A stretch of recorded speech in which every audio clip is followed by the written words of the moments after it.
За витамин D-ийн дутагдал нэгдүгüрт нь одоо юунд төрөгдөв юм бэ гэхээр тулгуур эрхтний асуудал үүснэ. За ясны түүхтүүд маань архитектаа олон ясны хөгжлийн эмгэгтэй болоод гуйны ясны морийн насан туршсан хүмүүс маань болохоор яс зөөлрөх буюу стимуляц өвчтөй болно.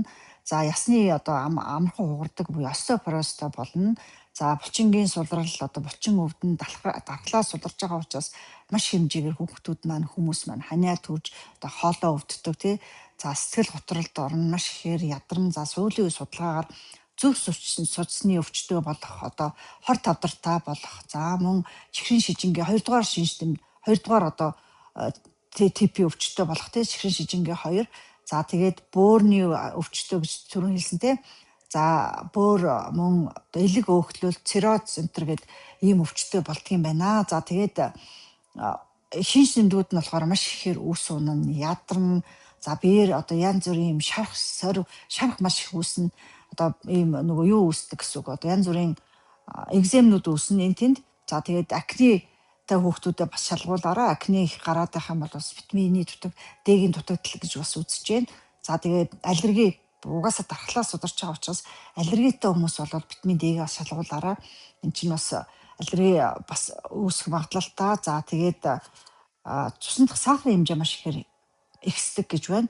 За тэгэхээр одоо бид нар энэ чинь одоо цуснд сахарын одоо витамин D-гийн хэмжээ одоо багаснаа гэдэг чинь л нэг өсөндөө бид нар ямар нэгэн өвчин авах одоо эрсдлийг л нэмэгдүүлж байгаа гэсэн.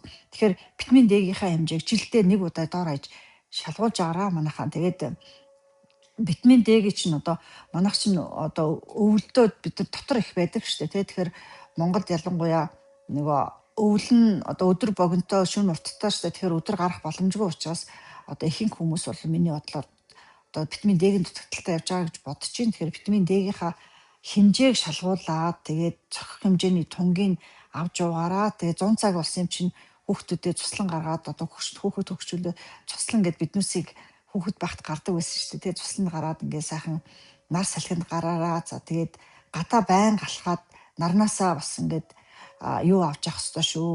Нөгөө витамин D-гээ сайн авч явах ёстой.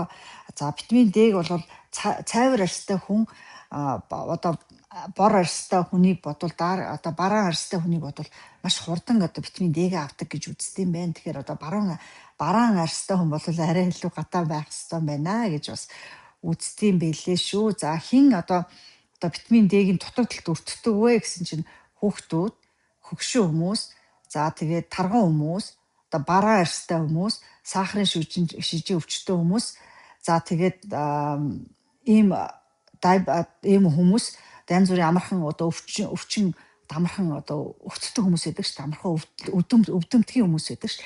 Тэр хүмүүс чинь ингээд витамин D-гийн дутагдaltaй явж яаදී шүү. За мэдээж хэрэг жирэмсэн болсон хүмүүс бол витамин D-гээ бол эмч шалгуулад авч байгаа байх.